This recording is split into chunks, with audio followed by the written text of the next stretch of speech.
বারুইপুর কাণ্ডে কড়া ব্যবস্থার পথে রাজ্য প্রশাসন। ধর্ষণ খুনে জড়িতদের কাউকে রেয়াত নয়। রবিবারের গণপিটুনি, অশান্তি, রেল ওপরানোর সঙ্গে প্রত্যক্ষ কিংবা পরোক্ষভাবে জড়িতদেরও।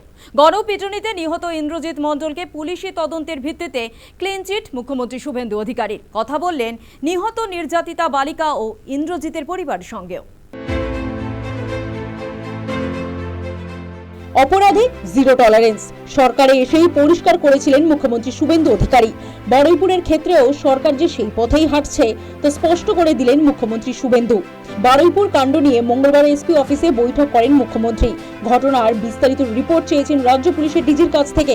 বৈঠক থেকে বেরিয়ে মুখ্যমন্ত্রী পরিষ্কার করে দেন, জড়িতদের কাউকে ছাড়া হবে না। অশান্তি, গণপিটুনিতে জড়িতদের যেমন ছাড়া হবে না, তেমনি পার পাবেন না অশান্তিতে ইন্ধনদাতারাও। ইতিমধ্যে 200 জনকে চিহ্নিত করা হয়েছে, তাদের বিরুদ্ধে কড়া ব্যবস্থা নেবে সরকার।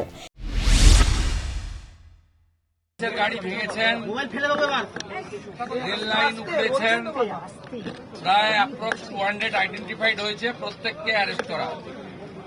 একটা লোককেও ছাড়া হবে না।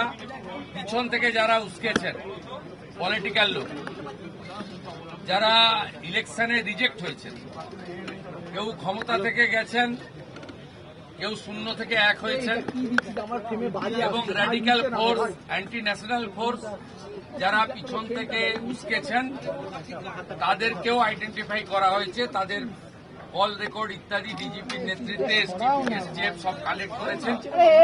ওদেরকেও প্রপারলি লিসেন করা, ওদেরকেও ঠিক প্রপারলি শিক্ষা দেওয়ার কাজ সরকার করবে।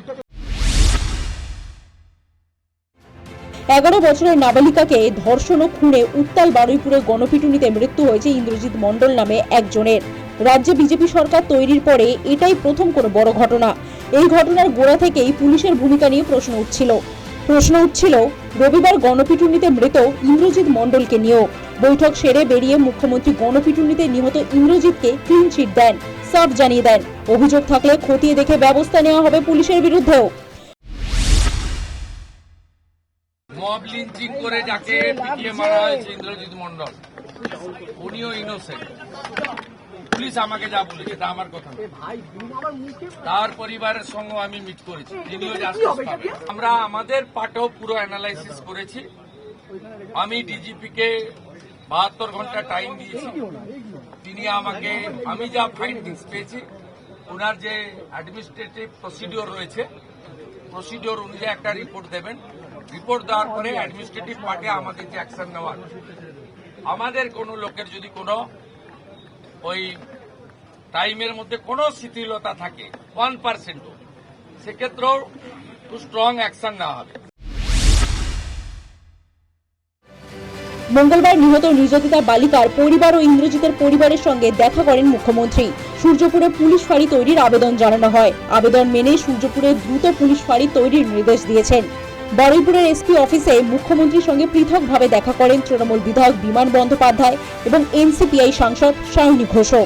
পৃথকভাবে দেখা করেন রূপা গঙ্গোপাধ্যায়, দেবাশিস ধর সহ বিজেপির 3 বিধায়কও। মঙ্গলবার নির্যাতিতার বাড়িতে যান বিজেপির মহিলা প্রতিনিধিরা। নির্যাতিতার বাড়িতে গিয়েছিলেন ভাঙড়ের আইএসএফ বিধায়ক নওশাদ সিদ্দিকী।